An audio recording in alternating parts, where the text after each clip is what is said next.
YCP నాయకురాలు బొత్స ఝాన్సీ విశాఖ నగరంలోని ప్రముఖ పుణ్యక్షేత్రం కనక మహాలక్ష్మి అమ్మవారిని దర్శించుకుని ప్రత్యేక పూజలు నిర్వహించారు. ఈ సందర్భంగా రాష్ట్ర మంత్రి గుడివాడ అమర్నాథ్, స్థానిక ఎమ్మెల్యే వాసుపల్లి గణేష్ కుమార్ తదితరులు ఆమెకు స్వాగతం పలకగా దేవాలయ అధికారులు దర్శన ఏర్పాట్లు చేశారు. అనంతరం ఆమె మీడియాతో మాట్లాడుతూ ఉత్తరాంధ్ర కల్పవల్లి కనక మహాలక్ష్మి అమ్మవారి ఆశీస్సులు తీసుకున్నారని, రాబోయే ఎన్నికల్లో విశాఖలో పోటీ చేస్తున్న వారికి తల్లి ఆశీస్సులు ఉండాలని ప్రార్థించారన్నారు. విశాఖ అభివృద్ధి కోసం కృషి చేస్తానని, విశాఖపట్నం తన పుట్టునిల్లని మెట్టినిల్లని విజయనగరం అని బొత్స ఝాన్సీ వ్యాఖ్యానించారు. తాను విశాఖలో చదువుకున్నానని, గతంలో ఎంపీగా పనిచేసిన అనుభవం సైతం ఉన్నదని, గతంలో ఉత్తరాంధ్రలో ఉన్న అనేక సమస్యలపై తాను గలం విప్పి వాటి సాధనకు కృషి చేస్తానన్నారు. యావత్ ఆంధ్ర సమాజం ముఖ్యమంత్రి జగన్కు బాసటగా ఉన్నారని, రాబోయే ఎన్నికల్లో ప్రజలు వైసీపీకి ఓటు వేస్తారని ఆమె ఆశాభావం వ్యక్తం చేశారు.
అది రైట్ అమర్ గారు రండి రండి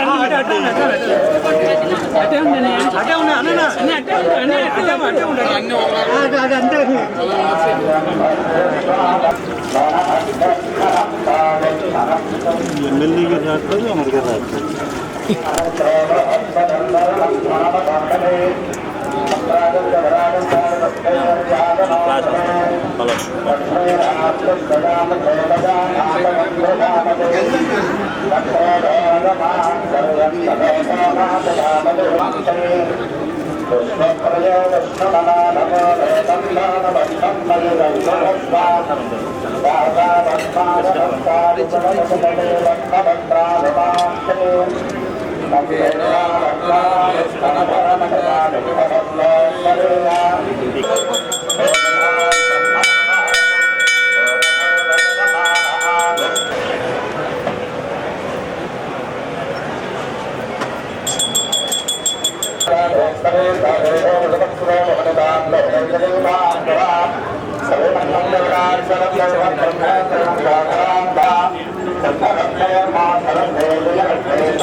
ఈరోజు ఉత్తరాంధ్రలోనే ప్రత్యేకించి మన విశాఖపట్నంలోని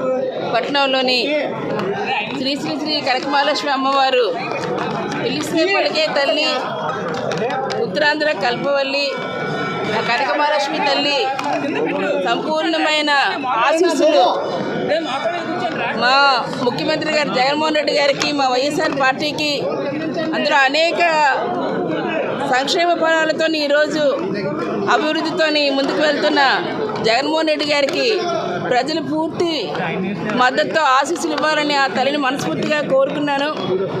తప్పకుండా ఎవరైతే పోటీ చేస్తున్నారో వారందరూ కూడాను విజేతలుగా నిలవాలని చెప్పి ఆ తల్లి ఆశీస్సులు ఉండాలని, ఇంకా అభివృద్ధి ఫలాలు, సంక్షేమ ఫలాలు అందాలంటే ఖచ్చితంగా మళ్ళీ ముఖ్యమంత్రిగా జగన్మోహన్ రెడ్డి గారిని, వైఎస్ఆర్ పార్టీని గెలిపించాలని మీ ద్వారా మరి ఇక్కడికి విచ్చేసిన భక్తులు కూడా విజ్ఞప్తి చేస్తున్నాను, ప్రజలకి విజ్ఞప్తి చేస్తున్నాను.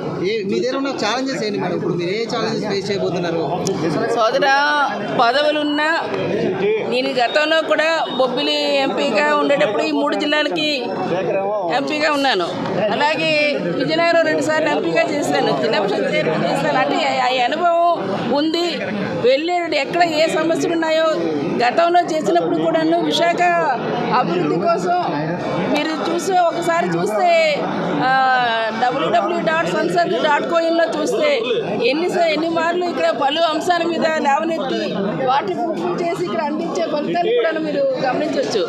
ఖచ్చితంగా ఇక్కడ ఏ సమస్యలు ఉన్నా వాటిని ఏ విధంగా మన ప్రాంత ప్రజలకు అందించాలి, ఆ ఫలాలు ఏ విధంగా ఇవ్వాలి అంటే యువత కానీ మహిళలకు కానీ అలాగే ఇక్కడున్న ఇప్పటికే ఆరోగ్యం, విద్య, ఉపాధి రంగాల్లోని ముందుకు వెళ్తున్న ప్రభుత్వానికి ఇంకా కేంద్రం నుంచి రావాల్సిన వాటిని కూడా ఇక్కడ తీసుకెళ్లవలసిన బాధ్యత కూడా ఉంది. కాబట్టి అటువంటిది వీళ్ళు ప్రజల వాయిస్నే పార్లమెంట్లో వినిపించడానికి అవకాశాన్ని ఇవ్వమని ఒక బీసీ మహిళగా నాకు అవకాశం ఇచ్చారు ఇక్కడ ఎంపీగా వైఎస్ఆర్ పార్టీ నుంచి.